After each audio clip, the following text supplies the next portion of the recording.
지금 몇 회 했는데, 지금 하는 방식이 좋은 건지 확신이 안 드네요.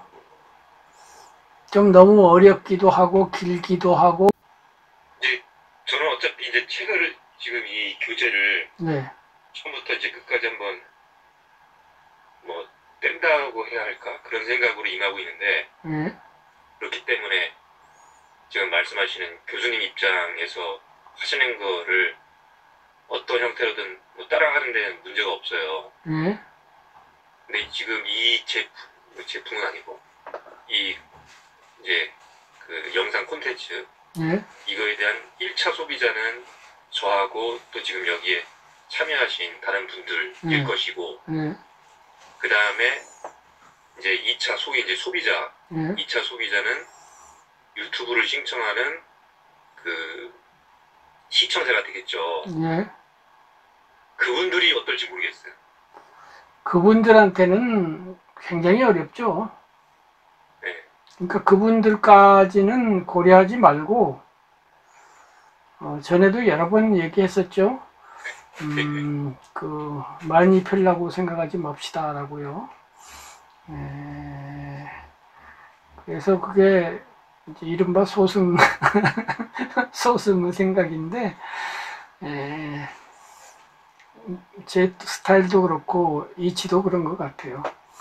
그래서 여러 번 또 말한 것 같지만, 제가 일반 대중의 그 사고로부터 너무너무너무 멀리 왔다는 걸 많이 느껴요. 그래서 좀 생각을 하게 됐는데, 요새 이제 문학 강의도 하고 있는데요. 그 경우에도 좀 비슷한데, 그 경우보다 이 구도 강의가 더 멀리 온 느낌을 갖는데요. 그럴 수밖에 없더라고요. 왜냐하면은, 저는 초기에 30대 초반에 약간 직장 생활을 한 적은 있지만은 조금 하다 말았고, 그 뒤에 한마음 선언에서 몇 년 있었지만 그때는 직장이라고 할 수가 없었어요. 스님이 워낙 특이하신 분이어서 뭐 일을 시킬 생각도 없고 가만히 내버려 두거든요. 그래서 이재열 목사님도 말씀하시는데 몇 년 동안 일을 하는 것도 없고 밥만 얻어먹으니까 미안해가지고 스님 그만두겠습니다. 왜 그만둬? 그랬더니 아직 하는 일도 없고 밥만 축내는 것 같아서요. 그랬더니 스님이 말씀하시기를 너 취직했냐?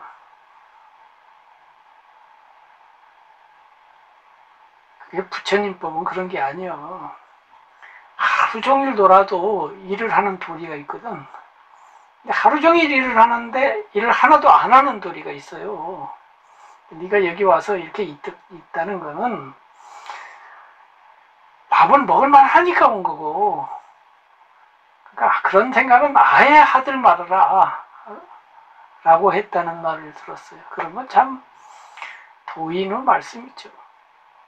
참 그런 것 때문에 감동해서 제가 그 스님을 모시고 있었고 지금 와서는 또 비판을 하고 있습니다만 그래서 사람을 판단하고 상황을 판단하는 게 여러 겹으로 바라봐야 되거든요. 한쪽 좋다고 다 좋은 거 아니거든요. 제 식으로 말하면 전면 도인이 있고 부분 도인이 있어요. 지금 이런 이야기가 재미있기 때문에 본 강의 사이사이에 이런 얘기를 좀 해야 될 것 같아요. 너무 재밌는데요. 그러니까 종합대학에 보면은 뭐 학과가 많이 있지만 10개가 있다고 합시다. 그 중에 보통 한 학과를 졸업을 하죠. 그럼 나머지 8개의 학과는 모르겠죠. 한 학과 졸업했으니까 이제 부분 학사야. 그처럼 도인이 되려면 10개 덕목을 다 완성해야 되는데 그 중에 하나가 완성이 됐거나 아니면 뭐 박사급은 아니더라도 석사나 학사급이 됐어요. 80점, 90점 된 거지. 그러면 이제 도인이라고 생각할 수가 있어요. 그쪽 사람들은. 그런데 다른 쪽에는 점수가 낙제점이거나 심지어는 뒤집힌 잘못된 생각을 갖고 있거든. 국문과에서는 석사까지 했는데 경제학에 대해서는 경제를 거꾸로 생각하는 사람도 있잖아요.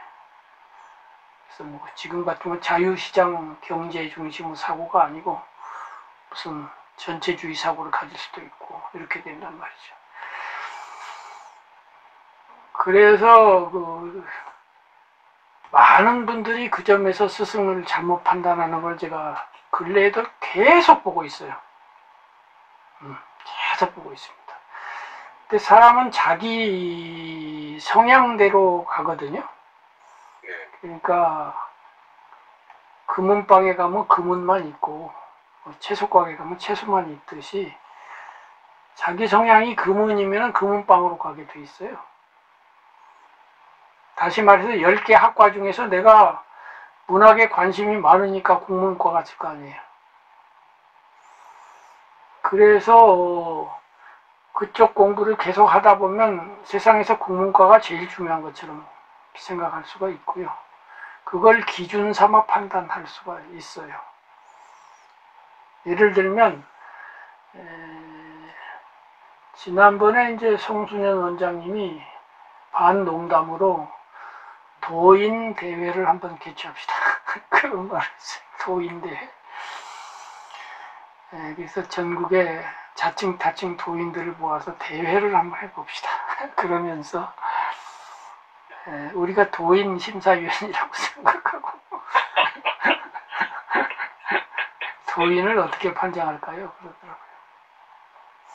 그래서 많은 분들이 이야기를 하는 가운데 이인수 교수님이 말씀하시기를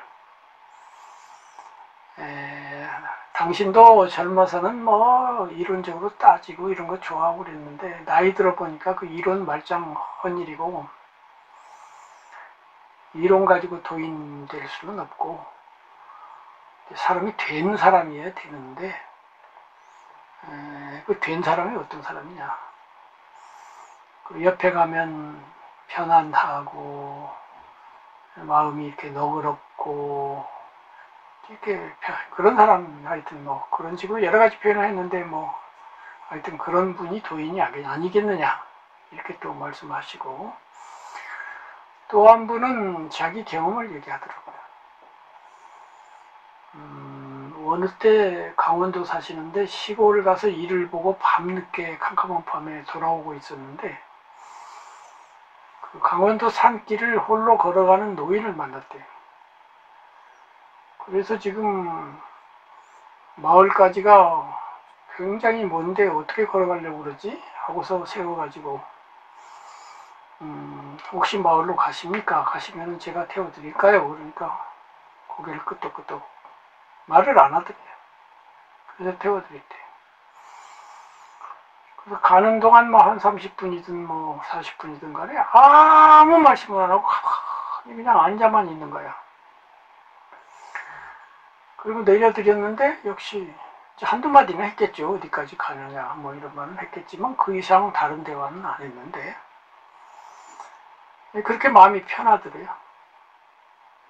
사람이 둘이 가면요, 낯선 사람하고 둘이 가면 기본적인 감정은 불편한 것입니다. 일반적으로 편하기가 어렵습니다. 인간이라는 것은 이제 오늘 강의에도 이제 나오기 시작합니다만 기본적으로는 생물학적 존재죠. 태어날 때 생물학적이지 뭐 어린애가 인문학을 합니까? 뭐 철학을 합니까? 종교를 합니까? 뭐 구도를 합니까? 그냥 다른 동물하고 똑같이 태어나요. 그리고 생물학적 존재는 기본적으로 경쟁하는 존재죠. 그렇기 때문에 한 생명체가 다른 생명체를 만난다면 우호적이기보다는 기본은 경쟁입니다.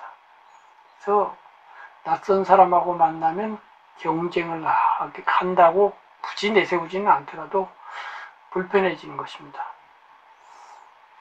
예를 들면 엘리베이터를 탔는데 단둘이서 한 50층 쭉 올라가면 뭐 몇십 층 올릴지는 모르겠지만 그렇게 편하지를 않게 되어 있어요. 그래서 이제 서양에서는 그런 것을 완화하기 위해서 인사법이 잘 발달되어 있죠. 우리나라도 이제 많이 좋아졌지만 옛날에는 아무 말도 않고 서 있거든요. 굉장히 긴장해가지고. 근데 서양 사람들은 그런 걸 완화하기 위해서 하이 하고서 인사하도록 이렇게 관습화되어 있죠. 그쪽은 경쟁이 이쪽보다 훨씬 심했거든요. 그 악수 같은 것도 결국 그런 거거든요. 나는 손에 총을 들거나 칼을 들지 않았습니다 라는 표시거든요. 그렇게 돼서 이제 불편해야 되는데, 그분은 그 할아버지랑 갔는데 너무너무 편하다는 거예요. 오래 지낸 분처럼. 그리고 그날 시골서 이제 다녀오느라고 많은 운전도 하고 굉장히 피곤했어야 마땅한 날인데, 그 이튿날 자고 보니까 그렇게 개운하고 전혀 뭐 피곤하지도 않더라는 거죠. 그래서 혼자 생각해, 아, 그분이 도인이다. 이렇게 된 거야. 도인이라는 게 이런 사람이다. 지금 이 교수님이 말씀하신 것처럼 가만히 있으면 편하고 그 에너지가 주변에까지 비쳐서 이제 그런 사람이 도인 아니겠느냐 이렇게 해가지고 거의 모든 사람이 이제 거기에 그 동의하는 그런 분위기였어요. 마지막으로 김아무개 선생은 어떻게 생각하고? 하고서 사회적 물어보는 거예요. 그래서 저도 그 말씀에 90% 동의를 하는데 약간 다른 생각도 있습니다. 그러면서 내가 부분도인 얘기를 했어요. 그분이 부분도인일지 모른다. 그 점에서는 아주 훌륭하신데 다른 데서 엉뚱한 일을 할지도 모른다. 구체적인 이름을 거론해서 좀 죄송하지만 대행스님도 일종의 그런 분이라고 저는 생각한다. 그 자비롭고 너그럽고 아까 말한 것처럼 아무 일도 안 하는데 1년 내에 가도 너는 이 절에서 무슨 일을 하고 있냐, 요즘 무슨 성과를 내고 있냐, 이런 거 물어보는 법이 없어요. 지금 직장 생활을 하시지만 이게 가능이나 합니까? 아무리 절이라도 그거 불가능합니다. 여기 강의를 들으시는 분 중에 스님도 계시지만은 스님들도 다 소임이라는 게 있고요. 그 소임 제대로 안 하면 그 이제 절의 어른 스님한테 예단 맞겠죠. 근데 소임이 법사라고 되어 있고 나 같으면은 뭐 편찬 실장 뭐 이런 거 이름이 돼 있어요. 근데 글 하나 안 썼는데도 아무것도 물어보지도 않아요. 또 내가 원고를 써서 가져가서 읽어보시라고 드렸더니 다시 밀어내면서 나는 안 읽어. 그대가 진심으로 썼을 거라고 믿어. 나를 뭐 천사라고 썼든지 뭐 악마라고 썼든지 난 모르겠어. 그러고서 밀어내시더라고요. 그런 실제적인 삶 이런 것을 보면서 감탄할 부분이 하나둘이 아니에요.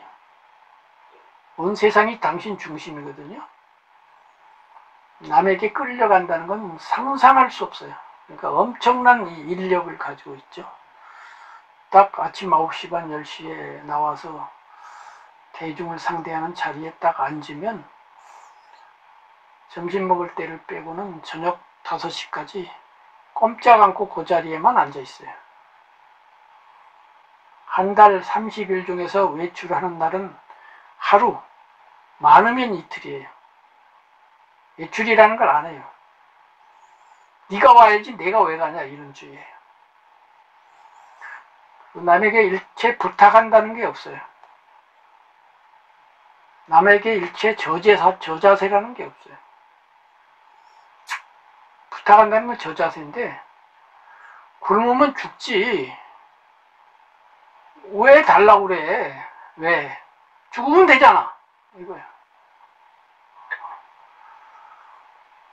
그러니까 이게 실제로 겪어보면요, 그 압도될 수밖에 없습니다. 이거는 책에만 있지 실제로 볼 수가 없거든요. 책에는 있어요. 옛날에 어떤 고승이 이랬습니다. 뭐 옛날 고승만 맨날 그래. 죽은 고승만 그렇고 살아있는 고승이 그런 사람 별로 없어요. 그래서 내가 이제 반했던 것인데, 그쪽은 그렇게 글쎄 도인이라니까. 근데 반대쪽에 가면 영 또 문제가 많아. 그 얘기는 잘못하면 험이 되니까 굳이 뭐 험 얘기는 할 것 없는데, 어쨌든 10개 과목 중에 어떤 과목은 마이너스이거나 심지어는 삿되다고까지 말해도 돼요. 특히 지금 내가 토론하고 있는 이런 이론적인 부분, 정법의 부분이라고 하는 그 날카로운 철학적 논리적 토론면으로 가면 이게 엉망진창, 도무지 나무 스승이 되어서는 절대로 안 되는 그러한 마인드죠. 그럼 그런 도인이 있을 때 어떡할 겁니까? 내가 이제 이렇게 자세하게는 얘기 안 했지만 요점은 그렇게 해서 도인대 토론자들에게 그런 경우가 있지 않을까요? 그랬더니 생각지도 못했다는 거지. 어디서 지금 이 얘기가 시작되고 있느냐면은, 제가 일반 대중으로부터 얼마나 멀리 떨어져 왔느냐는 건데, 한마음 선언 때도 자유로웠고, 그 뒤로는 이제 완전 자유지, 뭐 작가니까. 하루 종일 자유예요. 하루 종일 시간을 내 맘대로 운영해요. 스님들보다 훨씬 자유롭습니다. 스님들 같은 직책이 없으니까. 거기다가 가족들이 언제 돈 벌어올 거예요, 언제 책 써서 수입이 들어와요, 이런 소리 하는 사람이 없어요. 개인적으로 같이 사는 여인도 한 번도 그런 말을 해본 적이 없어요. 1년을 놀고 있어도 그런 말을 절대 하지 않아요. 그럼 일부러 안 해야 되겠다, 부담이 될까봐 그런 것도 아니에요. 그냥 아예 생각을 안 해. 나도 생각을 안 하고. 그리고 내 멋대로 살았으니, 그렇게 수십 년을 사는 동안에 이제 몸이 약하니까 몸을 쉬려고 지낸 시간도 많지만, 펜을 들지는 않아도 사색을 많이 했단 말이죠. 그 사색이 문학과 이 구도 두 가지인데, 그러니까 그 사색의 양이라는 게 보통 사람하고는 비교가 안 되고, 직장을 다니면서 사이사이에 뭐 어떻게 책 좀 읽고 사이 이거하고는 정말 양적으로 비교가 안 되는 거예요. 웬만큼 열심히 한 분들이 10배 이상을 할 수밖에 없어요. 하루 종일 한다고 생각해봐. 이거 얼마나 많아. 더군다나 나를 괴롭히고 스트레스 주는 사람도 하나도 없으니 뭐 얼마나 좋아. 그러는 동안에 이제 아까 10개 과목을 다 했는지는 모르겠지만, 옆으로 폭넓게 여러 가지 인간의 모든 분야를 다 한번 내 나름대로는 점검을 해보는 거지. 뭐 정치도 생각해보고, 군사도 생각해보고, 경제도 생각해보고, 뭐 별별 거, 예술도 생각해보고, 뭐 별별 거 다 생각해보는 것이고, 구도 해가지고 무슨 종교라든가 요것만 생각하지도 않고, 철학도 뭐 서양 철학도 있고 별별 철학도 있고 한데, 디테일한 세밀한 데까지는 못 봐도 큰 요점, 내가 말한 전국지도 수준에서는 보는 거예요. 그러면서 이제 또 생각을 하는 거죠. 그냥 배워갖고 기억하는 게 아니고, 제 공부는 시험을 위한 공부, 학위를 위한 공부를 해본 적이 없기 때문에 완전히 자유롭게 해요. 이 학위를 위한 공부가요, 이 구도에서는 전혀 도움이 되지 않습니다.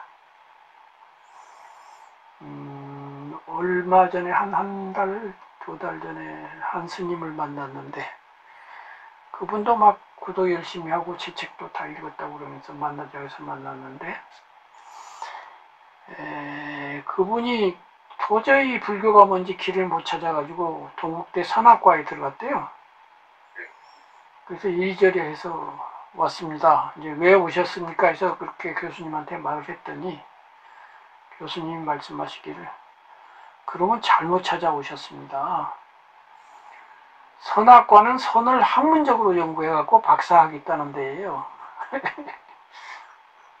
선을 닦아갖고 깨닫는 거하고는 아무 관련이 없어요. 아무 관련은 있겠지만은 직접 관련은 없는 겁니다. 그렇잖아요. 선학과라는 건 선우 역사를 연구하든지 뭐 선사 중에 누구 삶을 연구해도 되고 뭐 직접 깨달아야 되는 거 아니에요. 선학과 박사 따면 깨닫나? 그거 아니잖아요. 학문이라는 건 전부 그렇게 되어 있기 때문에요. 수행하고는 직접 관련이 없습니다. 직접 관련은 그 배움을 내 삶과 연결시켜서 내 삶에다가 믹싱을 해갖고 내 삶에다 녹여내지 않으면 그 아르마리가 말짱 그야말로 황이에요. 황. 아무것도 아닌 거예요. 오히려 공부하는데 방해 걸림돌밖에 안 돼요.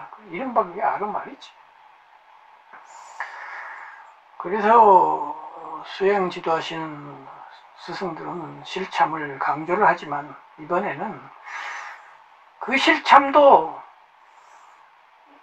자기가 서 있는 자리에서 자기 삶이라고 하는 실제적인 삶을 해야 돼요. 지금 직장 다니면 직장 다니고 마누라랑 살면 마누라랑 살고 갈등이 있으면 갈등이 있고 버스를 타면 버스를 타는 그런 삶을 가지고 소재 삼아서 믹싱을 해야지 그걸 떠나가지고 무슨 높은 얘기 깊은 얘기 해봐야 도피밖에 안 돼요. 도피. 전에 미국 갔을 때 LA에 가면은 보디트리라고 하는 큰 서점이 있어요. 영성관계 책만 파는데 미국에 그런 큰 서점이 3군데 있답니다. 어마어마하게 커요. 거기에서 이제 거기 불교 신도님이 저를 태워가지고 데려다 주시면서 하시는 말씀이 여기서 책 사가고 구경하고 왔다 갔다 하는 사람 중에 90%는 다 패배해가지고 와서 변명하고 도피하는 사람들입니다. 저는 그렇다고 생각해요. 지금 구도한다고 하고 종교한다는 사람들 90%가요. 현실 패배를 무마하기 위해서, 자기를 위로하기 위해서, 변명하기 위해서 도피하는 거예요. 진정한 구도는 용감하지 않으면 안 돼요. 도망가갖고 될 일이 아니라고요. 근데 다 도망가느라고 지금 하는, 그래갖고 뭐 백날 좌선하고 틀어 앉아봤자 말짱 헛일이에요. 당나라 때 선사들이 뻥뻥 소리가 난 건 그 사람들 용감해서 그래요. 목숨 걸고 달라들었고, 어떤 분들은 뭐 부처님이 출가할 때 뭐 약소국이라서 출가했다는 둥, 뭐 어머니가 일찍 돌아가셔서 출가했다는 데는 바보 멍텅구리 같은 소리는 하고 앉았는데, 역사상 가장 위대한 성취를 이룬 분이 고작 그런 동기 가지고 출가해가지고 도망가가지고 출가했는데 부처가 된다는 게 그게 어떤 상상력이에요 그게? 실치가 맞아? 대지가 100만 평에다가 집을 지려고 지금 나선 천하 대장부도 그런 대장부가 없는 정신으로 죽음과 맞서 싸우겠다고 하는, 아무도 죽음과 맞서 싸워본 사람은 없어요. 죽음을 내가 이기겠다고 집을 나간 사람이 없다고요. 그 대장부가 출격 대장부인데 그건 무슨 도망가는 게 말이 돼. 눈앞에 보이는 걸 다 칼로 잘라버리려고 지금 장검을 쳐들고 가는 거죠.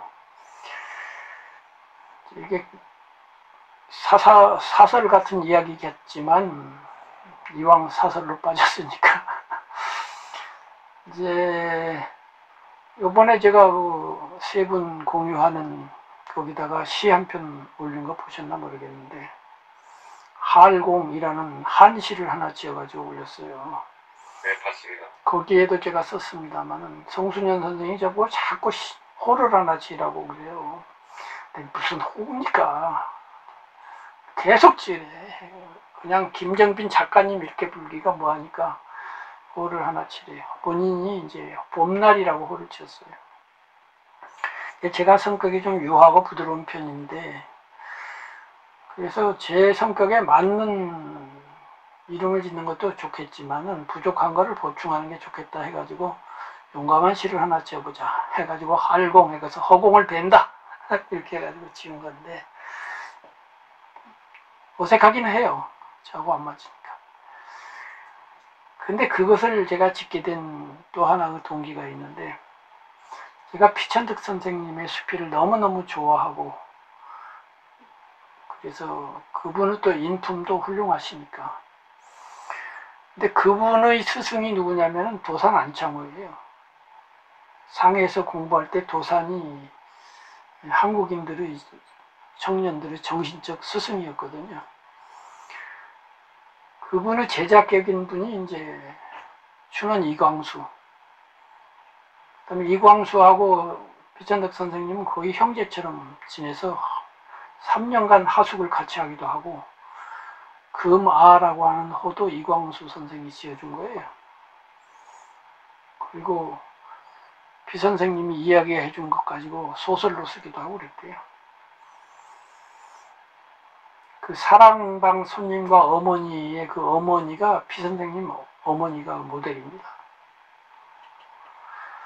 그래서 그 당시 작가들하고 인연이 많은데, 이 도산 선생도 성격 자체는 부드러운 분이에요. 그 민족운동가, 독립운동가 중에서 김구, 박용만 이런 분들은 무장투쟁을 주장하는 분이고, 이승만 같은 분은 이제 외교를 해야 된다 이런 주의인데, 도산 선생은 이제 교육이 중요하다. 당장 어려우니까 중장기적인 교육을 통해서 길러내야 된다 이런 주의니까 약간 시간을 갖고 하는. 그래서 인품도 굉장히, 피 선생님이 도산이란 수필에 보면 뭐라고 하냐면은, 그 이름난 사람 만나가지고 실망 안 한 적이 없는데 유일하게 실망 안 한 분이 도산 선생이다. 이름 났는데 실망 안 하는 게 내가 2건인데 한 건은 금광산이고 또 한 건은 도산이다. 금광산 좋다더니 가보니 정말 더 좋네. 도산 훌륭하다더니 보니까 정말 훌륭하네. 이렇게 된 거죠. 근데 그분을 멀리서만 본 게 아니고, 피 선생님이 아파서 쓰러졌을 때 도산이 없고서 병원에 간 적이 있을 정도로 가까웠던 분이에요. 근데 핵심은 뭐냐면은, 도산 선생 방에 가면요, 장검이 걸려 있어요. 큰 칼을 하나 딱 벽에다 걸어놓고 있는 거야. 제가 이 말씀을 드리고 싶어요. 그렇게 부드럽고 온화하고 격조가 있고 항상 친절하고 사사롭게, 위대한 사람은 사사롭게는 아주 결함이 많다는 게 일반적인 이야기인데 도산은 그렇지 않다라고 또 써놨어요. 그러니까 어린 후배, 제작적인 애가 쓰러지니까 업고 병원에 가고 그럴 정도로. 그리고 정직을 그렇게 또 주장을 해요. 제가 처음부터 끝까지 정직을 주장하잖아요. 정직에서 시작해서 정직에서 끝나는 게 구도다. 정직이 칼날, 칼날로 비교하자고요. 칼날이 조금만 무뎌지면 끝난다. 근데 도산이 정직을 그렇게 강조해요. 절대로 거짓말을 하면 안 된다. 그래서 딱 거짓말을 할 수 있는 게 2가지가 있는데, 하나는 거짓말을 해야만 상대방에게 이익이 될 때, 그 다음에 같은 독립운동을 하다가 잡혀가가지고 다른 사람을 보호하기 위해서 거짓말을 할 때, 그거 빼놓고는 절대 거짓말 하지 마라. 당신이 이렇게 칼을 걸고 있다는 것은 자기도 거짓말 안 했다는 뜻이거든요. 이야, 정말 100년 전에는 그런 지사들이 많이 있었어요, 우리나라에. 주로 그게 유교 정신에서 나왔어요. 유교 때문에 우리나라가 망했지만, 그러나 지금은 또 유교 때문에 살아나고 있다고 해도 돼요. 이것도 양면성이에요. 어쨌든 간에 그렇게 장검을 걸어놓고 수양을 한 거죠. 그렇게 장검을 걸어놓고 항상 마음을 벼린다는 것, 칼날을 벼린다는 것은 화두를 드니 위파사나를 하니 이거는 그 다음 얘기. 그걸로 끝입니다. 화두 안 들으면 어떤데? 위파사나 하면 뭔데 그게? 마음 밑바닥에 그렇게 추상과 같은 정직함이 없고 그야말로 반야금을 휘둘러서 아니면 단칸에 날려버리는 그런 강력한 뭐 의지 혹은 뭐 순수성 뭐 이런 거 하나도 점검 안 하고 하늘에서 뚝 어느 날 깨달음이 떨어지면 실통이 깨져가지고 만사가 형통하리라. 그게 일확천금을 꿈꾸는 한탕주의지 뭐야. 일확천금이 될 수가 있어요. 복권이. 그거는 엔진이 3000cc가 되든 30,000cc가 되고 볼 일이지 800cc짜리 오토바이를 타고서 깨달으려고 하면 안 돼. 그 엔진이 뭐야, 엔진이. 엔진이 그거라니까. 장검이요, 장검. 그래서 제가 장검, 일섬, 할대공 긴 칼로 번쩍하고 허공을 한번 배워보자. 아무 자취도 없다. 이렇게 실제로 된 건 아니지만 시로서라도 좀 용감해보자 해가지고 한 것이고 혹시라도 누가 그런 호로 나를 부를 때가 있으면 깜짝 놀래가지고 아 참 정신 차려야지 하고서 나 스스로를 경각하려고 그렇게 한 거예요. 어쨌든 처음으로 돌아가서 제가 자유시간이 많은 수십 년을 보내는 동안에 뭐 지금 정직도 그렇고 여러 분야를 생각하고 점검하면서 땅을 고르고 대지를 만들고 하면서 느리지만 조금씩 걸어왔는데 그러다 보니까 듣는 분들이 도무지 감을 못 잡아요. 한 가지만 얘기해야 되는데 10가지를 왔다 갔다 하면서 얘기하니까 정신을 못 차리고 그래갖고 나한테는 아주 간단한데 듣는 사람들은 말이 너무 많다 같다는 말이죠. 왜 그렇게 기냐? 그럼 뭐 하지 말자.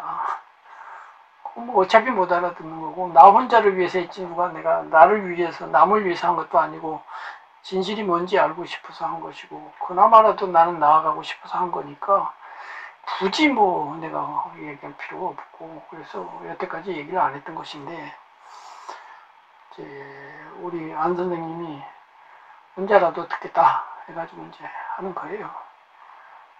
그래서 내가 처음으로 돌아가서 지금 하는 방식이 이제 나는 이렇게 하고 있는데 이대로 맞느냐 이대로 계속 가겠느냐 하는 걸 다른 분보다도 이제 안 선생님한테 한번 물어보는 거죠. 그전 방식도 뭐 저는 괜찮고 지금 오늘은 좀 다르네요. 이렇게 그 재밌는 얘기도 중간중간 해주시니까 그래서 이제 이렇게 재밌네요. 두 가지 그 투 트랙으로 하는 것도 괜찮을 것 같아요. 이렇게 책을 중심으로 나가기도 하고 사이사이에 이제 좀 샛길로도 빠지고 그리고 이제 시간 내서 이 책을 읽다가 스스로 이제 어느 부분 몇 번 번호가 다 있으니까 몇 번이 이렇게 되어 있는데 질문을 한다든가 하면은 또는 구체적인 삶의 현실에서 마주치는 문제들이 있잖아요. 인간관계라든가 특히 인간관계지 뭐.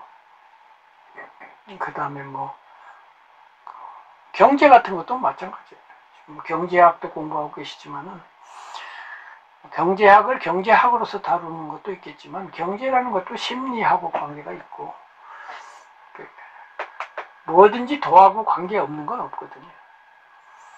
그러니까 경제학의 요점을 파악한 다음에 그 요점과 구도는 어떤 관계가 있는지 이런 것도 질문하실 수가 있는데 나처럼 경제에 대해서 기본도 잘 모르는 사람은 스스로 알아서 대답하기는 어렵지만 그 공부를 하는 사람이 물어보면 그 질문에 맞추어서 내 생각도 재정비하면서 대답할 수 있을 것 같거든요. 어쨌든 간에 여기까지 말씀드리고, 우리 나무님이라고 부르도록 하겠습니다. 나무님으로 이제 임시 아호를 정하셨으니까, 지금까지 대화를 나누었는데, 지난번에 이제 한번 1시간 반가량 함께 했는데요. 제 얘기가 너무 멀게 들리거나 이렇게 좀 문제가 있다고 생각하시지는 않나요? 한번 말씀해 주세요. 그리고 자꾸 이게 광고가 떠가지고 제가 뭘 잘못 눌러서. 그렇군요. 그러면 오늘 뭐 지난주에 이어서 다음 공부로 들어가겠습니다. 이제 17페이지 인형사법 이야기를 가지고 했고요. 부처님의 사성제에서 괴로움 중심의 그 사성제를 문제라고 하는 단어로 바꿔서 삶은 문제의 연속인데 그 원인은 내가 있다는 기초관념이고, 따라서 이거를 내가 없다는 것으로 바꾸면 문제가 해결된다. 이게 이제 인형사법이죠. 그리고 이제 16번 탐구 순서인데요. 모든 탐구는 상위 범주부터 다룬 다음에 하위 범주를 다루는 순서로 진행되어야 한다. 여기서 사실은 대부분의 제 말을 듣는 분들이 어려워해요. 이게 여러 번 이야기한 전국지도와 지방지도 이야기거든요. 상위 범주라는 건 전국지도를 말하고요. 하위 범주는 지방지도를 말하거든요. 그래서 전국을 지리적으로 살피려면 먼저 전국지도를 보고서 전국이 팔도강산으로 나뉘네, 남한과 북한으로 나뉘네, 이렇게 보고서 남한으로 들어갑시다. 남한 중에 경기도로 들어갈 거예요. 경기도에서 고양시, 고양시에서 대화동, 이렇게 돼야 되거든요. 그래서 삶 전체의 전국지도라고 하는 걸 먼저 생각하고 지방지도로 순서로 내려가야 하는데, 조금 전에 우리 안 선생님하고 이야기한 것처럼요, 삶 전체가 이제 학문적으로 보면 대학에 수십 가지 학과가 있잖아요. 그럼 학과가 몇 개 있는지 몰라도 뭐 한 50개 있다 하면 삶 전체가 50개 분야로 나뉜다는 뜻이에요. 그런데 고대부터 현대인일수록요, 그 분야에서 점점 지방지도 중에도 하위 지방지도화 되고 있어요. 그러니까 2500년 전에 성현들의 말씀이 2500년이 지났는데도 설득력이 있는 이유는요, 그때는 전국지도 시대여서 그래요. 그러니까 문명이 시작되던 초기였기 때문에 디테일한 거는 그만두고 삶 전체가 어떻게 되지? 여기에 주로 생각을 했어요. 그래서 지금은 30개 과목으로 나뉘었던 것이 그때는 한 5개 과목밖에 안 됐어요. 그래서 한 개인이 그 과목을 다 공부할 수가 있었어요. 학문이라는 학문을 다 할 수가 있었다니까. 공자다 그러면 당시에 중국인들이 쌓아놓은 책을 다 읽을 수가 있어요. 전에 내려온 책을 다 읽을 수가 있고도 시간이 남아요. 그 아리스토텔레스 하면은 무슨 학문을 해도 시조가 아리스토텔레스야. 그때는 전국지도니까 한마디씩만 하면은 사회과학이다. 인간은 사회적 동물. 전국지도에서 하는 말이에요. 정치 한마디 해놓고 뭐 한마디 해놓고 하면 다 그게 원점이야. 그런데 이제 시간이 지나면서 학문이 분과를 하면서 한 사람이 전부 다 하기에는 너무나 분과가 많아져가지고 현대에 와서는 30개 중에도 하나 중에도 다시 또 그 안에 가서요, 문학이다. 그 문학이 좀 많아요. 서양 문학, 동양 문학, 고전 문학, 현대 문학. 그 현대 문학이다. 또 현대 문학, 한국 현대 문학이 좀 많아. 소설도 있고 시도 있다. 그 다음 시다. 시인이 또 좀 많아. 시인 중에 한용운이다. 그 한용운 또 연구한 사람이 좀 많아. 그 중에 남이 안 연구한 걸 또 찾아야 돼. 학위를 따는 경우에요.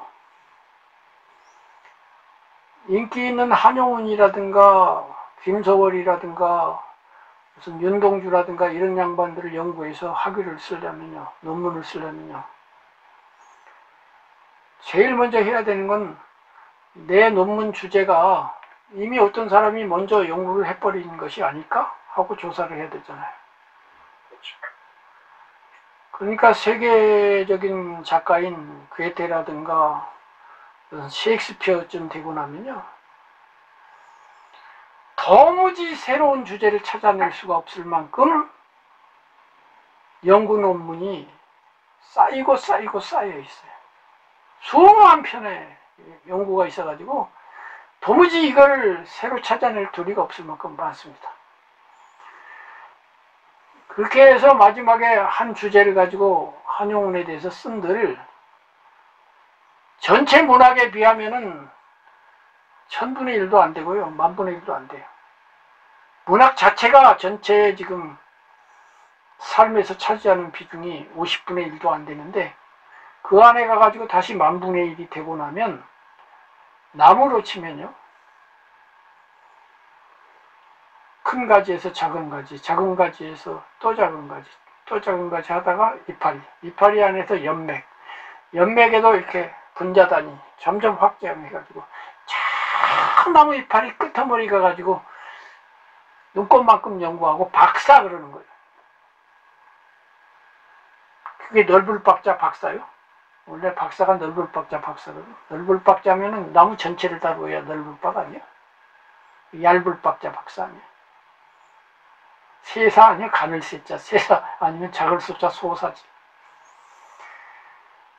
그래서 요즘은 학문 간의 그 융섭, 서로 학문이 그렇게 나누어져 갖고 너는 너 나는 나 떨어져 갖고는 안 되겠다. 서로 연결하고 통합해서 함께 바라보자 하는 그런 융섭 개념이 강조되고 있고, 그래서 과학자이면서 시인이고 이런 사람들이 멋들어지게 보이고 그런 걸 추구하는 사람들도 있는데, 그게 보통 사람은 불가능하죠. 현재 한국을 기준으로 거기에 그래도 근접했던 분 중에 한 분이 이어령 선생인데, 그렇다 해도 이어령 선생은 자연과학을 거의 언급하지 못하죠. 그러나 기술까지는 언급을 하고, 최근 이제 최재천 교수 같은 분이 생물학자이면서도 이분이 또 학생 시절에는 또 시인이 되려고 했었대요. 그래서 문학적인 예술적인 측면도 있고 해가지고 그런 느낌을 많이 주기는 하지만, 그러나 2500년 전에 그런 모든 학문을 일별했던 그런 분들을 따라간다는 건 현재로서는 불가능합니다. 그런데 김정빈이라는 이 인간은 하여튼 그래야 된다는 건 아니까 깊이는 몰라도 이것저것 10개든 20개든 이렇게 일별을 하는 것이고, 그 나름대로 전국 지도를 그려보려고 하는 건데, 이러한 전국 지도, 그러니까 대관이죠. 큰 대자 바라볼 관자죠. 대관의 관점으로부터 너무나 세분화되고 세밀화돼 갖고 나무 이파리 끄트머리가 있는 현대인에게 나무 전체를 봅시다라고 백날 얘기해봐야 어렵습니다. 아리까리합니다. 이거서 다 도망가 버린다 이 말이지. 근데 알고 보면 쉬워.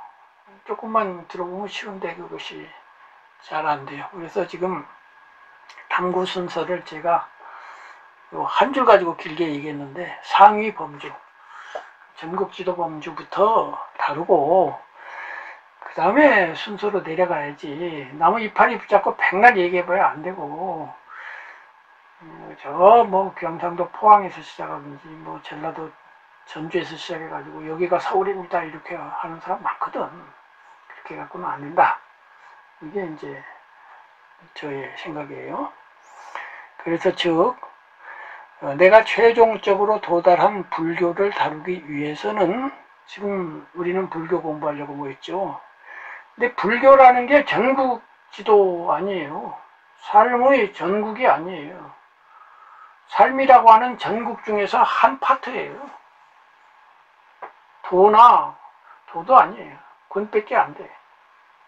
그러니까 불교가 포함되는 건 종교 아니야. 불교보다 종교가 더 넓잖아. 기독교도 거기 들어오고 이슬람교도 들어오니까. 범주가 종교가 더 넓지 불교가 더 넓은가? 그럼 종교가 그러면 모든 건가? 종교 옆에는 예술도 있고 뭐 철학도 있고 또 딴 거 있잖아. 과학도 있고. 그러니까 불교라는 게 전국 지도를 설명하고 있는 게 아니에요. 불교 자체가 군에 불과해. 어쩌면 면일지도 몰라. 그러니까 그 밖에서부터 큰 거에서부터 얘기를 해보자. 내는 이 말이에요.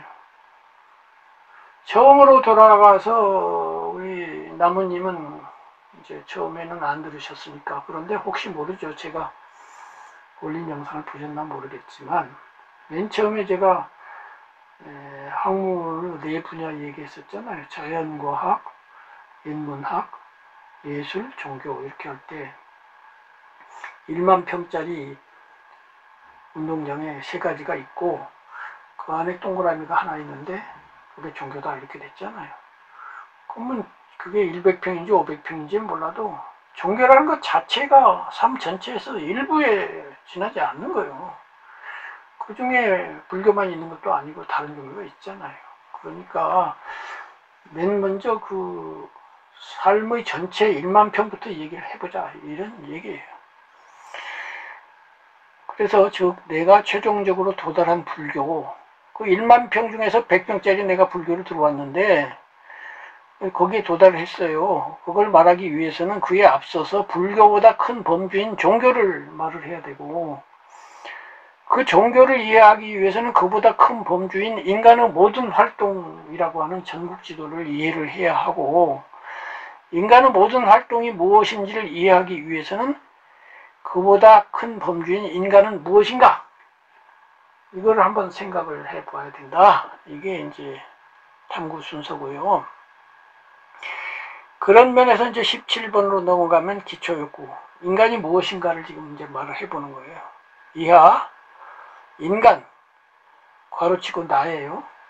인간하면 나만이 아니고 모든 인간인데, 앞에서 이야기한 것처럼, 불교는, 세계가 먼저 있고 내가 그 다음에 있다. 이것이 아니고, 내가 먼저 있고, 나에게 세계가 비쳐 들어온다 이렇게 순서가 되어 있다고 할 때 그때는 나니까 그래서 나 했어요.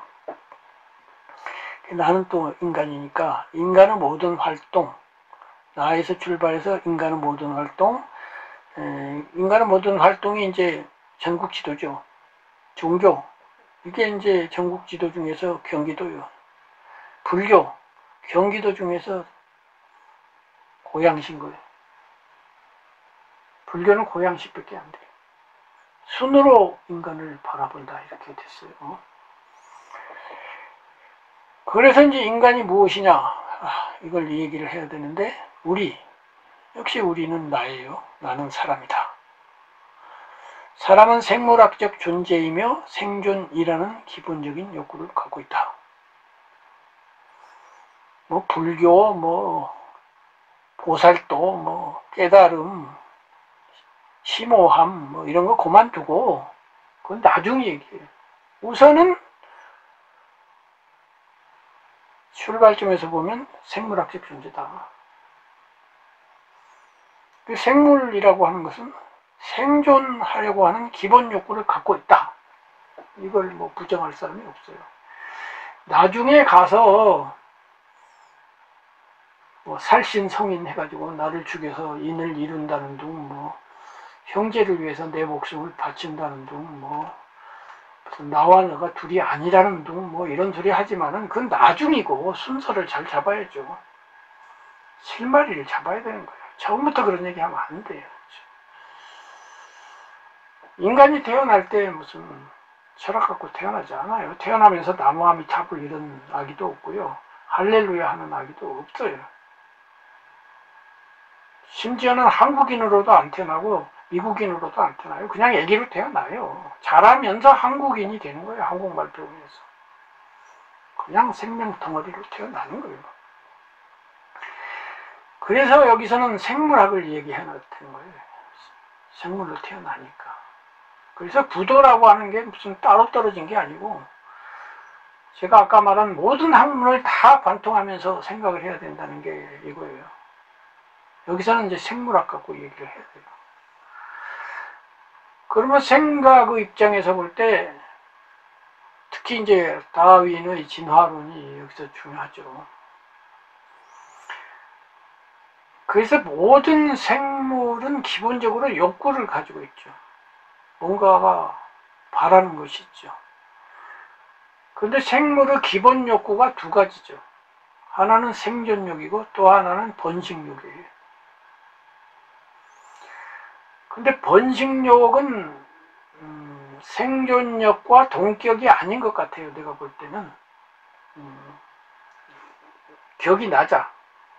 생존욕이 기본이고 번식욕은 생존욕에서 파생된 욕구예요.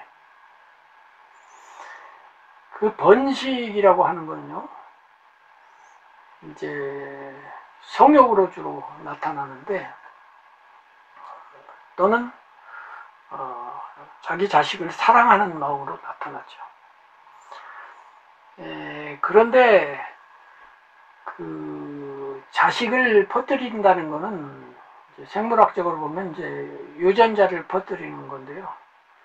여기서 이제 이기적 유전자라고 하는 그 유명한 책을 이야기하면 또 이야기는 길어지는데, 적어도 생물학적으로 보면은 이기적 유전자라고 하는 책이 말하고 있는 바대로 하면, 인간이 유전자를 보유하는 것이 아니고 유전자가 인간을 지배해요. 유전자의 하수인이요, 인간이. 인간만이 아니라 모든 생명체가. 그런데 이 유전자라는 놈은 번식을 기본으로 하는 놈이라. 그래서 이 유전자라는 놈이 생명체로 하여금 너 번식해 하고서 시키니까 거기서 이제 성욕도 나오고 해가지고 번식이 된다 이렇게 되는 건데, 그렇게 해서 유전자는, 당대의 유전자는 번식을 하고 죽어도 그 자손 유전자가 살아남음으로써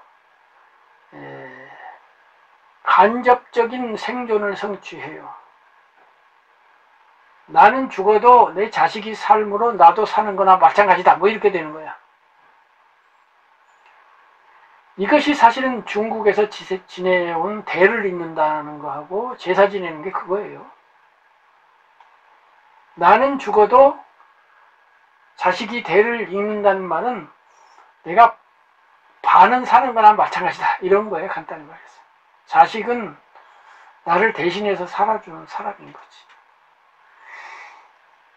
그 말은 번식욕 자체가 생존욕의 연장선상에 있다는 뜻 아니에요? 내가 영원히 살면 좋겠지만 그건 안 되니까 자식을 통해서 할 수 없이 대신 산다는 말은 어쨌든 살고 싶다 이거지.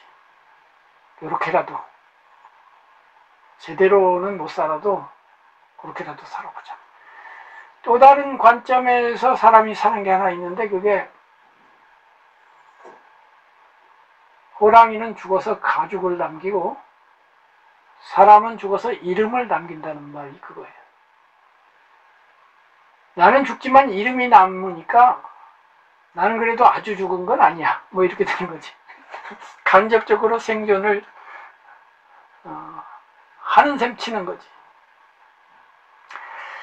그래서 생존욕과 번식욕이라고 하는 두 욕구 중에서 번식욕은 생존욕의 파생 상품이다. 이게 내 생각이에요. 그래서 기본적으로 인간은 또는 인간만이 아니라 모든 생명체는 생존욕이라고 하는 걸 기본적으로 갖고 있죠. 그런데 이제 18 의미.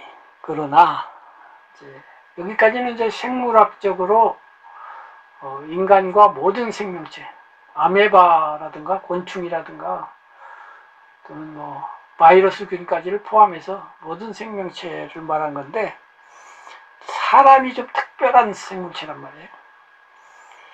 그러나 사람은 생물학적 존재 이상의 존재이기도 하다. 그러니까 생물학적이긴 한데 인간에게 생물학적인 부분만 있으면 대학에서 생물학만 가르치면 되겠지만은, 다른 학과가 있다는 것은 다른 분야가 있으니까 인문학 같은 것이 있는 거지. 그런 존재로서 인간에게는 사람다운 살이, 사람답게 살 것이 요청된다. 사람다이 산다는 것은 의미를 추구하며 산다는 것이다, 이렇게 했는데, 인간 아닌 다른 생명체들은 의미 추구를 안 하잖아요. 근데 100% 안 한다고까지는 못하겠어요. 1%나 5%는 하는 것 같긴 해요. 근데 좀 흐리하고 불분명해서 그런데요. 요즘 유튜브를 보니까 가끔 재미있는 동물 영상들이 나오는데요. 깜짝깜짝 놀래고 어떤 면에서는 감동적인 그런 경우도 있어요. 자기 새끼 사슴이 구덩이에 빠졌는데 어떤 사람이 구해줬더니 그 이튿날 새끼 사슴하고 같이 어미 사슴이 와서 마치 인사라도 하는 듯이 한참 쳐다보고 간다는가 말이죠. 또 무슨 강아지가 있는데 할머니하고 옆에 남자가 있었는데, 남자가 할머니 리모컨을 이렇게 뺏듯이 가져오니까 중간에 있다가 지가 그걸 뺏어가지고 할머니를 두고 갖다 주더라고. 그래서 할머니가 또 상한 사과를 깎아 먹으려고 하니까 고개를 저으면서 그걸 물고서 쓰레기통에 갖다 버리고서 새 사과를 갖다 주는 거예요. 그리고 또는 뭐 약한 동물이 막 표범이나 이런 데서 공격받는데 자기 종종도 아닌 무슨 코뿔소 같은 놈이 나타나가지고 개를 쫓아내고 고통받는 애를 위해서 살려주는 거야. 이제 물론 뭐 서로 잡아먹는 또 동물도 많죠. 맞는데 그런 것이 의미라고 볼 수 있죠. 그렇기 때문에 동물이라고 해서 의미 추구를 아주 안 한다, 이렇게 또 할 수는 없으나 인간하고는 비교가 안 되는 건 맞죠. 그래서 이제 그렇게 된 거고요.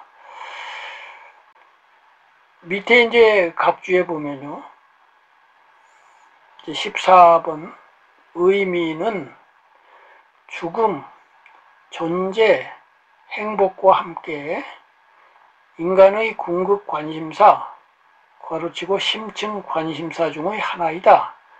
후주 1, 본서 요약 앞부분을 참조할 것 했는데요. 각주가 있고 후주가 있죠. 이 궁극 관심이라고 하는 말은 이제 폴 틸리히라고 하는 그리스도를 베이스로 하는 종교 철학자가 중요하게 사용한 단어죠. 인간에게는 궁극에 대한 관심이 있다는 거죠. 그 궁극에 대한 관심 중에 핵심이 죽음이에요, 죽음. 그리고 이제 뭐 존재, 행복, 어쨌든 구도자에게 늘 화두가 되는 그러한 주제들이죠. 그거는 이제 불교가 바라보는 궁극관심사와 기독교가 바라보는 궁극관심사와 이런 게 조금씩 다를 수는 있으나 겹치기도 하고 그런 거예요. 어쨌든 그런 궁극관심이 사람살이하고 직접 연결이 되는 거예요. 어쨌든 사람은 기본적으로 생물학적 존재인데 생물학적 존재이기 때문에 생존력을 갖고 있다. 그런데 의미를 또 추구하는 존재이기도 하다. 그런데 그 의미 추구의 과정에서 생물학적 기본 욕구를 넘어서거나 부정하기 시작하죠. 생존욕에 저항하는 거예요. 죽어도 좋다. 너를 위해서. 이렇게 되니까.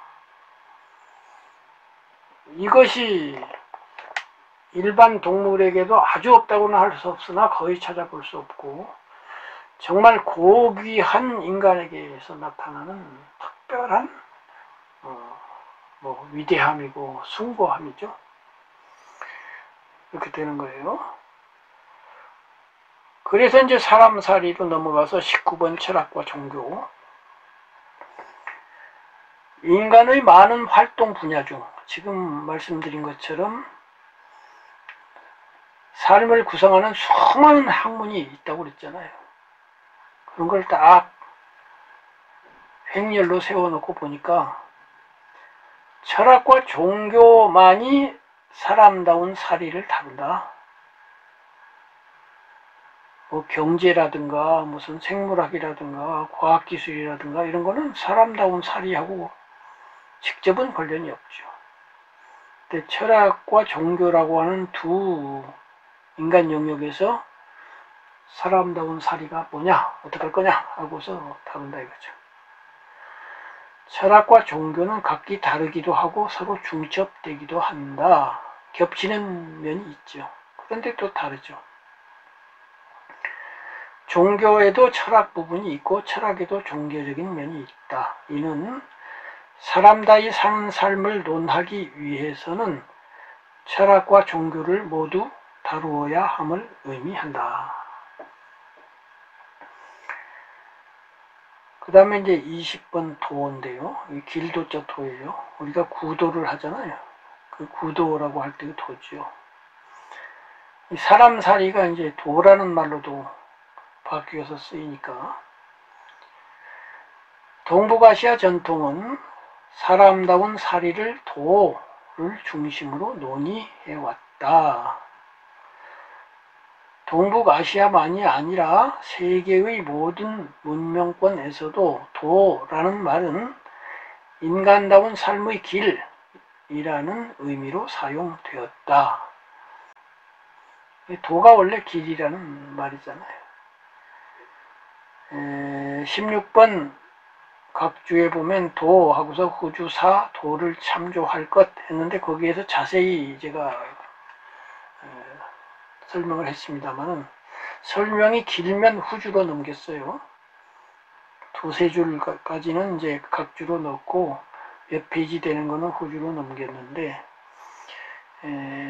그거는 나중에 따로 이야기하자고요. 나름대로 이 20번에서 설명이 되고 있으니까요. 큰 개념은 잡을 수 있을 거예요. 역경 및 노자에게 있어서 도는 인간에 앞서 있었고 현재에는 있으며 앞으로도 있을 우주적 원리이다. 과거, 현재, 미래를 관통하는 우주적 원리를 도라고 그랬다 이 말이죠. 이 역경, 주역이라고도 하죠. 이 역경은 중국 사상 전반에 영향을 미친 제일 높은 데 있는 철학서라고 봐도 돼요. 노자에게도 영향을 미치고 공자에게도 영향을 미친 그러한 고전이죠. 근데 역경에 도라는 말이 나오고 노자에게서도 도라는 말이 나와요. 그리고 공자님도 도라는 말을 썼어요. 그런데 이제 각각 그 뉘앙스가 조금씩 다르죠. 그런데 지난번에 토론한 것처럼 내가 먼저냐 세계가 먼저냐 이렇게 할 때 이 역경이나 노자는 세계가 먼저인 것 같아요. 그러나 또 내가 먼저인 것도 같아요. 그런데 확실하지는 않아요. 불교는 확실해요. 내가 먼저라는 게. 그래서 이제 중국 사상은 그 중간지대, 내가 삶의 주체라는 면에서는 불교랑 비슷한데 도를 말할 때는 도가 서양의 신하고 좀 비슷한 느낌이 있어요. 이 도라는 놈이 1번이 돼가지고 이 우주 만물을 펼쳤거든요. 그러니까 역경은 아시다시피 태극, 양의, 사상, 8괴, 64개, 천하만물 이렇게 되잖아요. 그 태극이 도예요. 1번이야. 1이야. 1이 나뉘어가지고 음양 2가 됐어. 음양이 나누어서 사상이 됐어. 넷이 됐어. 사상이 나뉘어서 8괴가 됐어. 8개가 나뉘어서 64개가 됐어. 64개가 다시 세분되면 천하만물이 돼요. 이렇게 돼 있어요. 1번을 도로 삼는 거죠. 이 세계가 그렇게 펼쳐진 거죠. 그러니까 세계의 시초를 가정한다는 점에 있어서는 기독교의 신과 비슷하죠. 세계의 시초가 기독교에서는 신이니까. 근데 불교에서는 세계의 시초를 토론하지 않아요. 그거는 희론이에요. 시달데없는 생각이에요. 시초를 알 수도 없고 알아도 도움도 되도 안 해. 세계가 지금 내 눈앞에 있고 또 거기에 나는 존재하며 내가 생로병사 우비번뇌 한다는 이것이 중요한 것이고 이것만 없애면 되는 거지 처음이 있든가 말든가 그건 중요하지 않고 그래서 세계의 시초도 말하지 않고 세계의 마지막도 말하지 않아요. 그래서 무시무종이라고 해요. 불교에서는 시작도 없고 끝도 없다. 무시무종. 무시라고 해야 돼요. 태초라는 말이 없어요. 무시라는 말만 있어요. 시작이 없음. 시작하는 점을 정하면 그 전날은 어떡할 건데. 무한소급이 되기 때문에 시작을 정할 수 없고 미래도 마찬가지예요. 그런데 역경이나 노자에서는 시작점을 정한다는 점에서는 불교와 다르다 이거죠. 노자 같으면 일생 2하고 이생 3 해가지고 하나에서 둘이 나오고 둘에서 셋이 나온다고 했으니까. 공자에게 있어서 도는 인간에게 내재하는 행하여 마땅한 도리이다. 공자님의 말씀 전하는 논어에 보면요. 공자님은 성품 성자 성이라든가 뭐 신이라든가 또는 이치이자 이라든가 이런 형이상학적인 말씀을 드물게 했거나 안 했다 이렇게 나와 있어요. 실용주의자입니다. 그런 추상적인 얘기 하지 마 이런 거예요. 실천할 수 있는 거나 얘기하라고. 죽음 이후 물어보니까 야 삶도 모르는데 죽음 같은 얘기 하지 마 이런 식이에요. 그런데 공자님은 또 역경을 많이 연구를 하셨어요. 그리고 또 도라는 말도 쓰는데 좀 의미가 달라요. 오 도는 일이관진이라 유명한 말씀이죠. 나의 도는 하나로 꿰뚫어져 있다 이렇게 말씀하신 적도 있고 그런데 이제 그거에 대해서 공자님의 그 가르침을 후대에 전한 정자가 해석하기를 그것이 충서다. 충성충 용서할서 충과 서를 도라고 하는 것이다 이렇게 되어 있어요. 충과 서는 뭐예요? 인간에게 내재해서 행해서 마땅한 도리예요. 충해야 되고 서해야 된다. 자신에 대해서는 충하고 남에 대해서는 서하다. 이 충성 충자인데 이 충성이라는 말이 오늘날 뭐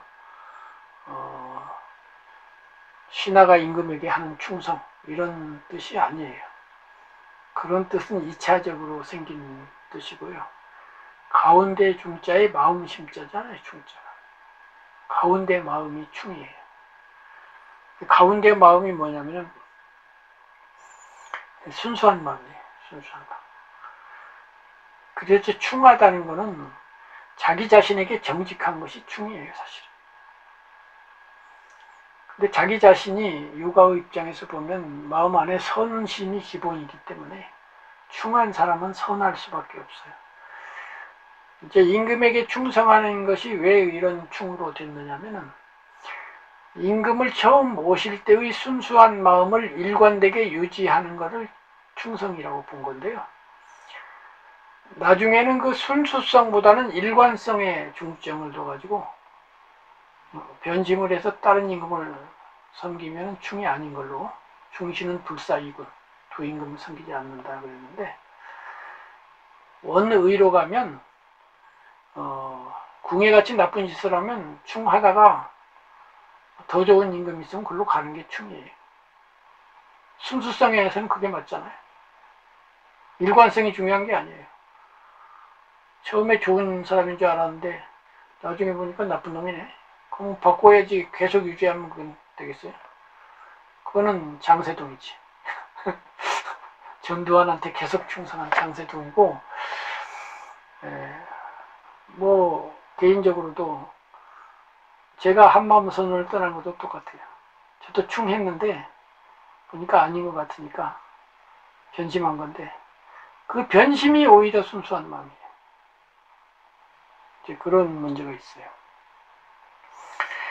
인도의 전통 사상, 브라만교, 힌두교. 부처님 당시에는 브라만교였고, 그것이 재탄생해가지고 힌두교가 됐죠. 사상은 동북아시아인들이 사람 사리의 길로 이해하는 도를 다르마라고 부른다. 이 다르마라는 말은 사실은 브라흐만교에서 쓴 게 아니라 힌두교에서 쓴 거죠. 이게 이제 불교에서 다르마라고 하니까 사실은 갖다 쓴 것 같아요. 다른 점은 동북아시아의 도를 산출한 태극은 비인격적인 무엇이지만, 태극은 비인격적이죠. 그것이 신과 다른 점이에요. 똑같이 1인데 서양에서도 그 숫자마다 의미가 있는데, 서양에서 숫자 1은 신을 의미하거든요. 태극이랑 똑같죠. 근데 신은 인격체죠. 의지도 있고 화도 내고 자기가 원하는 바가 있어요. 인격체이기 때문에. 태극은 의지가 없죠. 비인격체죠. 그래서 태극은 비인격적인 무엇이지만 다르마를 산출하는 브라흐마, 우주 최고신이 브라흐마잖아요. 그 신은 인격신이거나 기독교의 신하고 비슷해요. 적어도 인격신적인 요소를 갖고 있다는 점이 있다. 근데 힌두교 사상가 중에는 브라흐마는 비인격이다, 이렇게 또 생각하는 분도 있으니까. 부다에게 있어서 도는 이제 빨리어로 하면 막가예요. 도가 고통을 소멸하는 방법과 고통을 소멸시키는 깨달음을 성취해가는 과정을 의미한다. 이 팔정도, 사성제에서 도성제가 그거죠. 도성제, 기르성제. 방법이란 뜻이에요. 기본적으로 고통을 해결하는 방법, 즉 고통스러운 부산에서 열반이라고 하는 서울로 올라오는 고속도로가 도예요. 그게 팔정도죠. 그런데 그것만 도가 아니고 고통을 소멸시키는 깨달음을 성취해가는 과정, 이게 뭐냐면은 깨달음이 4단계로 되었을 때 수다원, 사다함, 아나함, 아라함이 있잖아요. 근데 각각의 그 경지마다 도가 있고 과가 있잖아요. 수다원도 수다원과, 사다함도 사다함과. 요거 도를 말하는 거예요. 수다원으로 나아가는 과정으로서 깨달음이 있고 도착하는 깨달음이 있거든요. 이건 뭐 그렇게 중요하지는 않아요. 비유하면 부산에서 출발하여 서울로 갈 때의 경부고속도로 또는 경부고속도로를 통해서 도착한 대구, 김천, 대전, 수원이 부다가 말하는 도이다. 근데 이 도는 비인격적이다. 이렇게 말하면 이제 부산 분들은 좀 억울해요. 부산은 경지가 낮고 서울은 경지가 높으니까. 그러니까 거꾸로 말해도 돼요. 서울서 출발해서 부산으로 간다, 이렇게 해도 돼요. 어쨌든 그 다음에 예수는 나는 길이요 진리요 생명이다. 나로 말미암지 않고는 아버지께로 올 차가 없다고 말했는데, 이로써 우리는 예수의 도가 야훼라는 인격신에게로 나아가는 길이라는 것을 미루어 짐작할 수 있다. 그래서 예수님은 자신이 길이다, 이렇게 했어요. 부처님하고 다르죠. 부처님은 길을 보여주는 분이고, 예수님은 당신이 길이야. 기독교는 인격 중심이죠. 예수라는 인격 자체가 길인 거예요. 근데 부처님은 비인격이죠. 불교는 비인격이기 때문에 부처님 자신을 통해서 우리가 깨닫지 않아요. 부처님이 가르쳐 주신 길, 팔정도를 수행함으로써 깨닫지, 부처님을 통해서 깨닫는 게 아니에요. 어쨌든 이 길이라고 하는 것, 도라고 하는 것이 이 모든 종교, 철학, 역사 이런 데서 똑같이 진리와 관련된 비유적 그 상징 언어로서 이렇게 사용되었어요. 도는, 여기서 도는 사람다운 사리 가지고 지금 처음 얘기를 시작했잖아요. 사람다운 사리인데, 사람다운 사리는 기타 여러 문화권 및 여러 현철들에 의해서도 설파되었는데, 여기서 거론하신 분들 말고도 도를 많이 얘기했다 이 말이에요. 현철의 사상은 도를 인격신으로부터 나온 것으로 보는 사상과 비인격체로서의 우주 원리로 보는 사상으로 대별된다. 그런 도를 얘기하는 그런 철학들은 도가 인격신에서 나왔다 이렇게 되는 거예요. 그러니까 도가 있다면 그 도도 신에게서 나온 거야. 신의 산출물이다 이렇게 볼 수도 있고, 다른 쪽에서는 아니야, 신이 없지만 신이 만약 있다면 신도 도가 산출한 거야. 거꾸로. 중국 철학에서는 신이 있기는 있죠. 유일절대신은 아니지만 신이나 뭐 혼이나 영이 있을 수 있는데, 그것도 태극이 만든 거예요. 태극 아래에 있는 하수인들이요. 또 불교에서도 신들이 있죠. 유일절대신은 아니지만 천신들이 있잖아요. 그 천신들은 다르마에 의해서 나온 거예요. 이 순서가 그렇게 다르다 이거죠. 그리고 21번 이제 도, 사람살이의 길, 이 도를 탐구하는 것을 구도라고 한다. 이제 도를 구한다는 거 아니에요. 탐구하는 것을 구도로 하고, 나는 이제 필자인 김정빈이 말하는 거예요. 나는 구도자이다. 이하 내가 구도를 거쳐서 불교라는 종교를 선택하기까지의 과정을 진술한다 해가지고, 이제 아까 말한 제가 별별 생각을 다 해가면서 어떻게 정리해가지고 불교에 도착했는가, 그걸 지금부터 말하겠다. 여기까지가 이제 오늘 드릴 말씀이에요. 여기까지 들으시고 물어볼 거 있으면 물어보셔도 되고, 소감을 말씀해 주셔도 되고. 먼저 안 선생님 말씀해 주세요. 제가 출퇴근 할 때 이제 버스 안에서 법륜 스님 증문죽서를 자주 듣거든요. 네. 근데 거기에 이제 법륜 스님이 뭐라고 이제 말씀하시냐면, 천하 만물은 그냥 있다, 이유가 없다, 이런 얘기를 하셨었거든요.